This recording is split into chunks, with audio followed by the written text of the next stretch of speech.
Move Moritel, un monde nouveau vous appelle.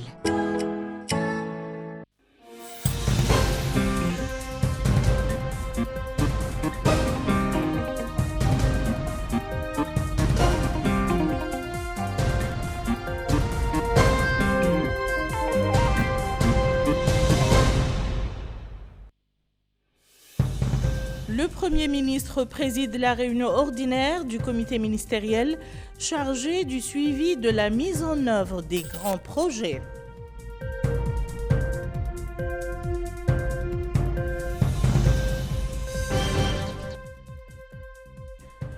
La Mauritanie et le Sénégal signent un protocole de coopération parlementaire visant à renforcer le partenariat stratégique entre les institutions législatives des deux pays frères.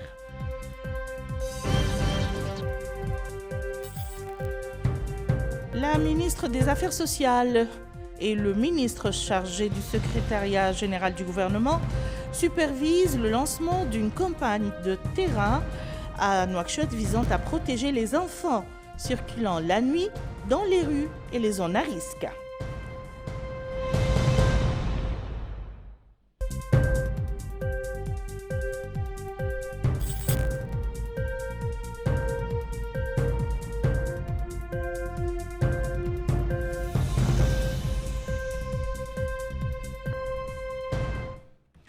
Madame, Monsieur, bonsoir et bienvenue dans le journal. Le Premier ministre Mokhtar Ould Diaye a présidé hier soir à la primature la réunion périodique du comité ministériel chargé du suivi de la mise en œuvre des grands projets. Cette réunion s'inscrit dans le cadre de la mise en œuvre des directives du président de la République, Mohamed Ould Cheikh El Ghazouani, concernant la nécessité d'accélérer la réalisation des projets de développement afin de permettre aux citoyens d'en récolter les fruits dans les plus brefs délais. La réunion a été consacrée à la présentation du bilan des progrès des travaux dans un certain nombre de projets gouvernementaux au cours du mois de décembre 2025. Dans ce contexte, la présentation relative au programme d'urgence pour le développement de la ville de Nouakchott a montré que le taux de réalisation a atteint les 77% contre une consommation de seulement 69% des délais impartis, ce qui reflète un progrès rassurant dans la mise en œuvre de ces composantes. La réunion a également examiné l'état d'avancement du programme d'urgence pour la généralisation de l'accès aux services de base pour le développement local où le taux de réalisation a atteint 16%, tandis que le taux des délais consommés n'a pas dépassé 10%. Au niveau de la mise en œuvre du portefeuille des grands projets, une amélioration continue des performances a été enregistrée avec quelques variations au sein des secteurs et entre eux. En conclusion, le Premier ministre a enjoint les ministres de poursuivre un contrôle régulier sur le terrain et un suivi rigoureux afin de maintenir un rythme de progrès satisfaisant dans la mise en œuvre de ces projets. Le président de l'Assemblée nationale, Mohamed Bamba Maguette, a reçu en audience ce mardi 6 janvier 2026 au siège de l'Assemblée nationale le président de l'Assemblée nationale de la République du Sénégal, M. Malick Ndiaye, qui effectue une visite officielle de 3 jours en Mauritanie à l'invitation de son homologue mauritanien. L'occasion pour M. Mohamed Bamba Maguette de mettre en exergue la profondeur et la solidité des excellentes relations historiques entre la Mauritanie et le Sénégal, fondées sur les liens séculaire, de fraternité, de parenté, de foi commune et d'affinité culturelle et spirituelle, lesquels connaissent aujourd'hui une dynamique remarquable portée par la volonté politique ferme et éclairée des deux chefs d'État, son Excellence le Président de la République, Mohamed Ould Cheikh El Ghazouani, et son Excellence le Président Bassirou Diomaye Faye. De son côté, le président de l'Assemblée nationale de la République du Sénégal, M. Malick Ndiaye, a exprimé sa gratitude pour l'accueil chaleureux et fraternel qui lui a été réservé, se félicitant de l'excellence des relations entre les deux pays frères et de la qualité des liens unissant leurs deux chefs d'État. Il a mis en avant l'importance stratégique de la coopération interparlementaire dans la promotion de la paix, le renforcement de la démocratie et l'intégration régionale. Nous restons sur cette visite officielle du président de l'Assemblée nationale de la République sœur du Sénégal, M. Malick Ndiaye, pour vous informer qu'elle a été marquée par la signature du protocole d'accord de coopération interparlementaire traduisant une volonté politique forte de renforcer la coopération et le partenariat stratégique entre les deux assemblées nationales. Les précisions avec Bokar Baylaba. Les assemblées nationales de la Mauritanie et du Sénégal renforcent leur coopération. L'illustration de cette volonté, c'est cette visite du président de l'Assemblée nationale du Sénégal, El Malick Ndiaye, dans notre pays, à la tête d'une importante délégation parlementaire.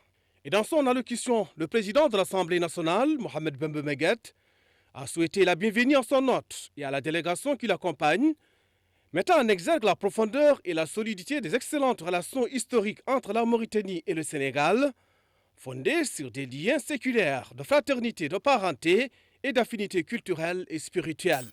Et il a souligné que cet héritage commun constitue le socle indéfectible des relations bilatérales, lesquelles connaissent une dynamique ascendante, remarquable, portée par la volonté politique ferme et éclairée des deux chefs d'État, le président de la République, M. Mohamed Ould Cheikh El Ghazouani, et le président sénégalais, M. Bassirou Diomaye Diakhar Faye. Il a insisté sur le rôle central des parlements dans l'approfondissement de cette coopération, estimant que l'intensification de la diplomatie parlementaire, le renforcement des mécanismes de concertation et la coordination institutionnelle constituent des leviers essentiels pour assurer l'efficacité et la pérennité des relations bilatérales. Le président de l'Assemblée nationale a souligné que la signature du protocole de coopération constitue un signal fort de bonne volonté politique et une base de travail structurante pour une coopération parlementaire durable. Ainsi, les excellentes relations entre la Mauritanie et le Sénégal, deux pays frères, ont été mises en relief. Au titre de la coopération parlementaire, je voudrais tout d'abord féliciter, j'aurais dû commencer par ça d'ailleurs,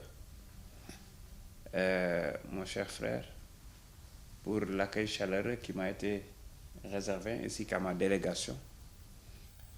Un accueil teinté de fraternité, d'affection. On se sent chez nous, pour résumer. Mais aussi vous remercier d'avoir participé à la cérémonie de clôture de notre session unique ordinaire du 30 juin dernier.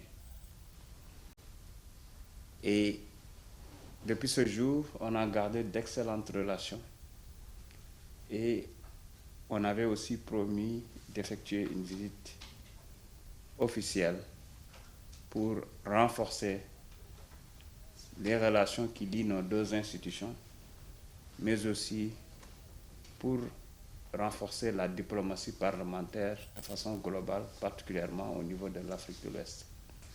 Et je pense que nous devons continuer à travailler sur des échanges d'expertise. Hier, on a longuement discuté en cours de route, aujourd'hui aussi.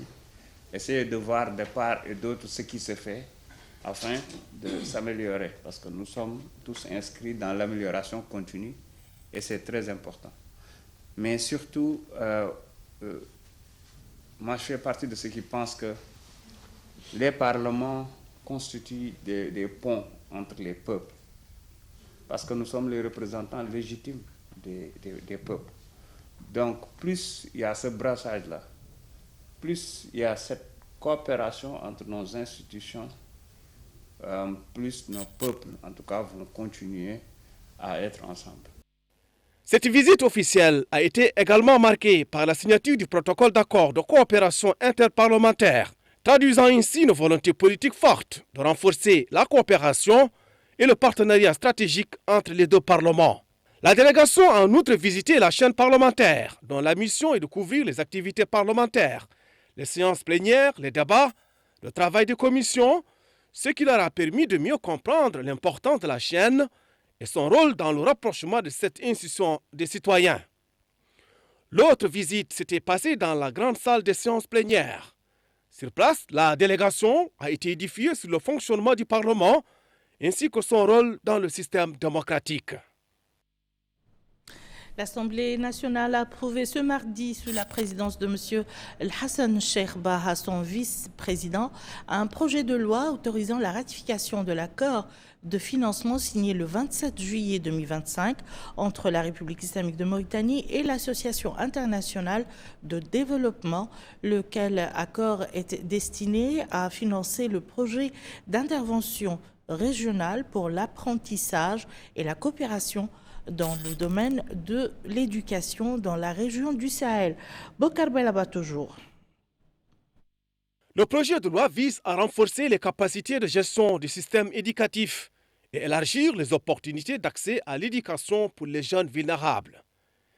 Le projet comprend une composante spécifique visant à renforcer l'élaboration et la mise en œuvre de politiques éducatives à travers la création et l'activation d'un institut régional intergouvernemental axé sur le développement de la recherche appliquée, la formation, le conseil politique et les connaissances.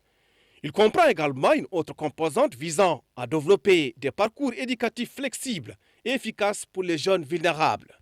Dans leurs interventions, les députés ont souligné l'importance des projets destinés au développement et en particulier ceux liés au secteur de l'éducation, qui renforce son rôle dans l'économie nationale. Ils ont insisté sur la nécessité de réaliser des études d'évaluation de l'impact des prêts sur le développement de l'éducation. Ils ont également demandé l'incarnation du principe de souveraineté nationale dans la gestion des projets financés de l'étranger. Les députés ont appelé à louer une part significative de ce projet aux personnes handicapées en se concentrant sur le développement de méthodes d'enseignement utilisant les signes et le braille. Face aux parlementaires, le ministre des Affaires économiques et du Développement, Abdallah Suleiman Cheikh Sidia, a souligné que le programme du président de la République, M. Mohamed Cheikh Razouani, accorde une importance particulière au développement du secteur de l'éducation nationale, indiquant que les politiques et stratégies du secteur de l'éducation se concentrent sur la diversification des réseaux de formation et l'augmentation des capacités d'accueil à travers la création de nouvelles structures et l'amélioration de l'accès à l'éducation et l'élévation de sa qualité. Et il a indiqué que l'accord de financement présenté ne bénéficie qu'à la Mauritanie et au Tchad, précisant que l'Association des universités africaines représente un partenaire stratégique du projet en fournissant les conseils et l'expertise technique nécessaires à sa mise en œuvre. Il a affirmé que le siège de l'Institut régional sera implanté à Nouakchott et que le projet vise à développer des parcours éducatifs flexibles et efficaces pour les jeunes, dont 850 000 étudiants des catégories vulnérables. S'agissant de la gestion, du suivi et de l'évaluation du projet, le ministre des Affaires économiques et du Développement a souligné que le projet est basé sur le renforcement de la gouvernance éducative selon les normes de transparence et d'efficacité au service du peuple mauritanien. Le ministre de la Santé, M. Mohamed Mahmoud Ali Mahmoud, a présidé hier à Nouakchott en compagnie du ministre de la Transformation numérique et de la modernisation de l'administration, M. Ahmed Salim Bouaddad Farah, la réunion de la commission ministérielle multisectorielle chargée des médicaments. Maïmouna Lo nous en dit plus.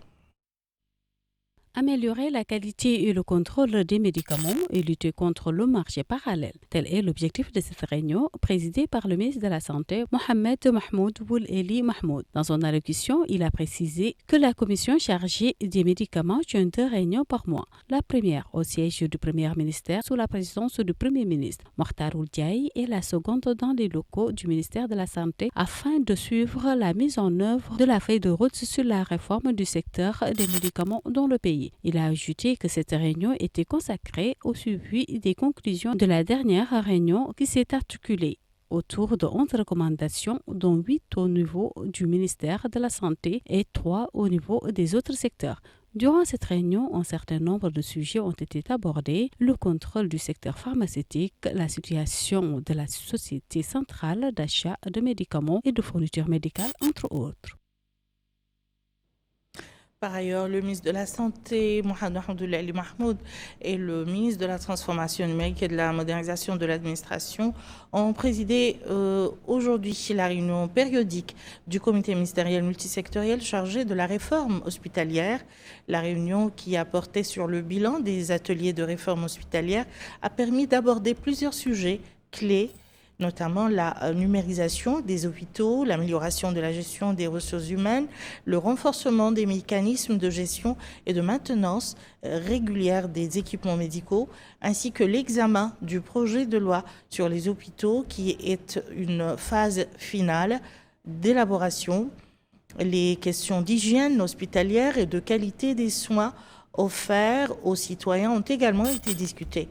Lors de la réunion, le ministre de la Santé a insisté sur la nécessité d'accélérer la mise en œuvre des différents ateliers de réforme hospitalière, soulignant l'importance stratégique de cette réforme comme cadre de modernisation du système hospitalier et d'amélioration de ses performances, conformément aux objectifs du gouvernement visant à rehausser la qualité des services de santé et à renforcer la gouvernance des établissements hospitalier.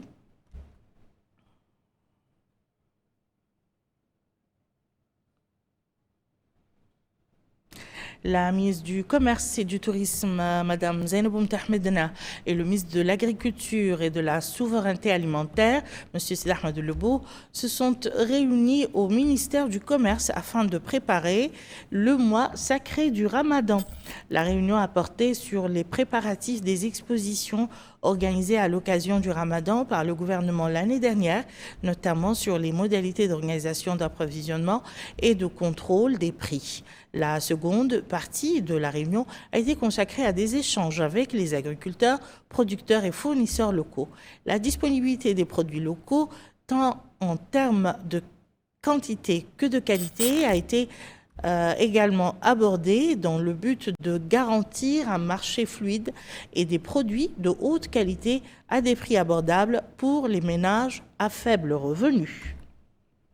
La ministre de l'Action sociale, de l'Enfance et de la Famille, Mme Safiya Mtentaha, a donné hier soir depuis le siège du ministère à Nouakchott, en présence du ministre chargé du secrétariat général du gouvernement, M. Mokhtar Hussein Noulam, le coup d'envoi de la campagne de terrain pour sensibiliser sur la nécessité de protéger les enfants présents la nuit dans les rues et les lieux dangereux. Maïmounalo. Protéger les enfants présents la nuit dans les rues et les lieux dangereux. Tel est l'objectif de cette campagne de terrain. Dans son allocution, la ministre de l'Action sociale, de l'Enfance et de la Famille, Mme Safiya Mtentaha, a indiqué que cette campagne est le résultat de plusieurs enquêtes de terrain menées par des équipes spécialisées du secteur pendant plusieurs mois et dont les résultats ont permis d'identifier un certain nombre de lieux où les enfants se trouvent dans des situations qui mettent leur vie en danger. Elle a appelé les familles en tant que partenaires de l'État dans la protection des enfants à coopérer avec cette campagne pour assurer son succès et sortir des enfants des situations qui affectent leur vie et représentent un danger pour eux. Dans sa première phase, la campagne cible les 3 wilayas de Nouakchott où des équipes mobiles parcourront ces wilayas à la recherche d'enfants de moins de 18 ans et les placeront dans des centres d'hébergement temporaire selon les procédures établies, et ce pendant 15 jours de 20h à 7h du matin. Les championnats nationaux d'échecs classiques hommes et femmes se sont achevés hier soir à Nouakchott. Le tournoi a été remporté côté garçon par Mohamed El Mokhtar Tajdin pour le premier prix, Abdou Ahmed Alim pour le deuxième prix et Abdallah Khalid pour le troisième prix. Côté filles, le premier prix est revenu à Fatimatou El Haj Sidi, le second à Bouchra Abba et le troisième prix à Nevissa Dahi. La cérémonie de clôture de ces deux championnats, masculins et féminins, de jeux d'échecs classiques a été marquée par un mot du président de la Fédération mauritanienne des jeux d'échecs qui a souligné que ces compétitions qui marquent la fin de la saison d'échecs 2025 permettent également de préparer les joueurs aux compétitions internationales. Voilà qui met fin à ce journal. Je vous en rappelle les principales informations. Le Premier ministre préside la réunion ordinaire du comité ministériel chargé du suivi de la mise en œuvre des grands projets.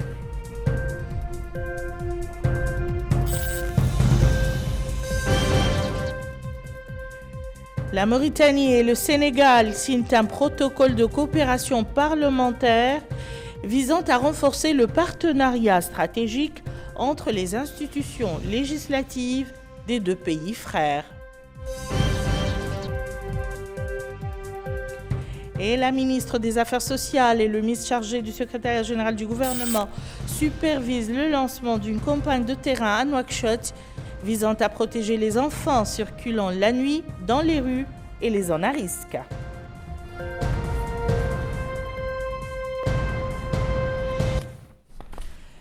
Merci, madame, monsieur, de nous avoir suivis. À demain.